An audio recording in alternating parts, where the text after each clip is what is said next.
Hey travelers, welcome back. In this video, we're going to be talking about international communications and if you should pursue a job in this career field. We're going to be going over all things including the education requirements, skills needed, the job outcomes, and how much money you can make, among many other topics about international communications. But before we begin, travelers, make sure you check out my free e-course where I talk about all things travel and careers in international affairs. The link is in the description box below. Are you ready? Let's get into today's video.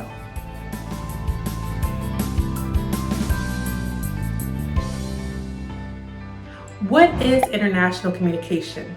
International communication is all about sending messages, verbal and nonverbal, across geographic borders in a globalized setting. This field studies how communication is impacted by the economy, politics, health, culture in a globalized world. This field is very broad and it weaves through every part of society. What is the education required for those that are looking to go into international communications or communications in general? Well, to just get started, you're going to need to get your bachelor's degree. Now, the more senior you go, a master's degree may be required. If you're looking to teach or do research, a PhD may be required. In this field, experience is important. Some employers are going to be looking for, do you have a degree? And do you have at least a couple years of experience, depending on the job that you're looking for. If you're a college student watching this video and you're like, how do I get experience? Well, some ways that you get experience are media jobs on campus, for example, internship opportunities, study abroad, programs that focuses on communications. And in this day and age, you can also have a YouTube channel or have a blog to build your portfolio. This could be definitely helpful and beneficial when you're applying for jobs.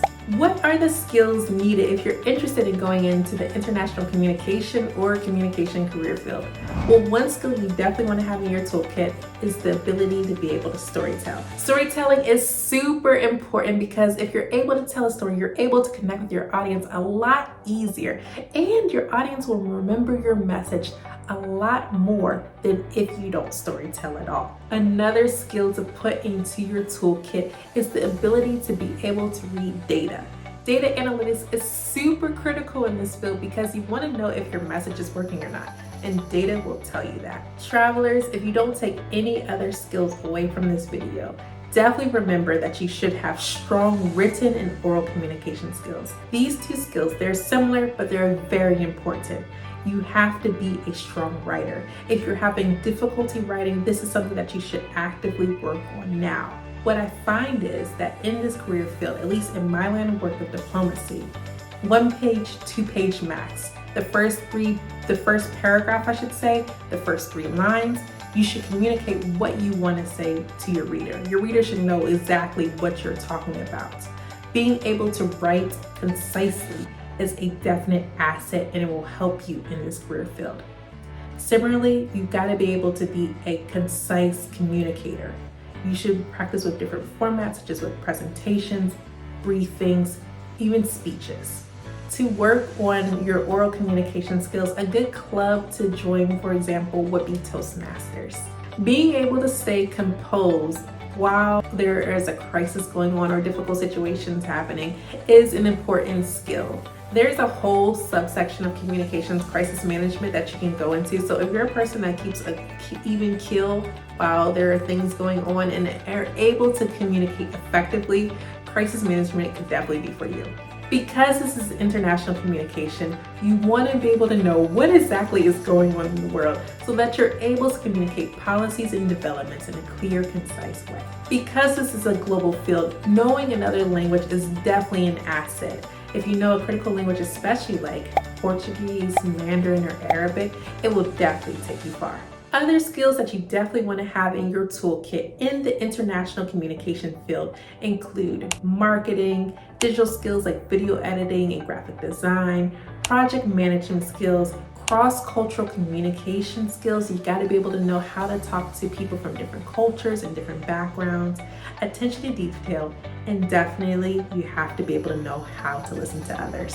So if you go into international communications, what do you actually do? Well, those that go into this career path, some job outcomes can be professor, communications director, marketing specialist, a foreign service officer, like a public diplomacy officer, a speechwriter, a consultant, or a content strategist, just to name a few. What is the job growth like for those in the communication field? Well, according to the U.S. Bureau of Labor Statistics, jobs in this field will grow as fast as all other occupations within the next decade. So everyone's favorite question, how much money will you be able to earn if you are in the international communications field? Well, it depends on several factors, including how much experience you have, the location that you're in, because some cities are a bit more expensive and so the salary will be higher, and the organization that you are with. For a communications director with about 10 years of experience, they may earn up to $89,000. If you have about 20 years of experience as a communications director, you can earn about $100,000, 6 figures. And again, it depends on the location or the organization. Some places you can earn up to as high as $137,000. For a public relations manager, according to the U.S. Bureau of Labor Statistics, the median salary is about $125,000. If you're in places like DC or New York, the salary can be a lot higher. According to salary.com, the salary range for a marketing strategist is from $66,000 to $82,000. For speechwriters, I've seen salaries range from $50,000 to well into 6 figures. Again, it depends on your experience, the location, and the organization. What is the work-life balance like for those in the international communication and the communications career field?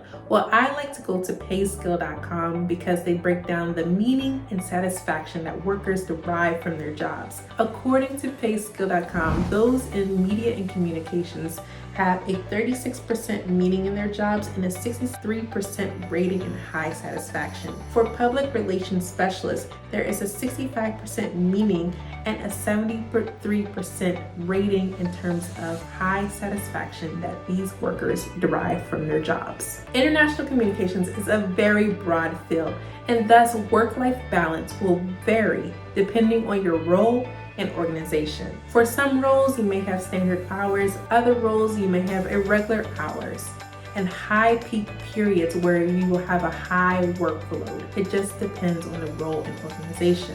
But no matter if it's communications or another industry, there are some things to keep in mind. After the pandemic especially, many companies have begun to prioritize work-life balance with telework options, flexible work arrangements, and a compressed work schedule to maintain a work-life balance for their employees. Another thing to look at when you're considering work-life balance in international communications is traveling. Now, many people enjoy traveling and it can be fun and exciting, but sometimes some employees might find traveling a bit challenging as it may disrupt personal and professional routines.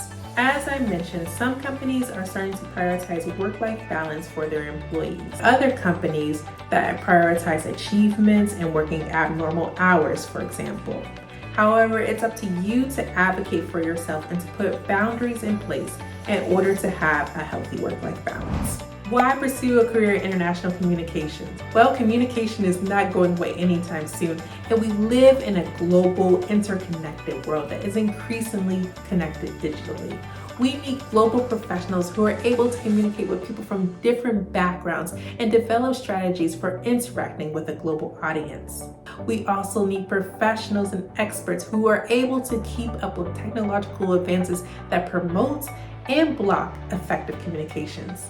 In this field, we are in search of experts who exhibit cultural diversity, who are able to respond to crises and communicate issues related to the economy, government, and the environment. All right, travelers, well, that concludes today's video. If you enjoyed this video, let me know in the comment section below and let me know future video ideas that you would like to see here on Hamish Traveler. If you haven't already, be sure to hit the subscribe button and tap that notification bell so you will never miss a single video. Be sure to sign up for my free e-course. The link is in the description box below, where I cover all things travel and careers in international affairs. Travelers, it's been a pleasure. And until next time, let's travel with our dreams together. See you later. Bye-bye.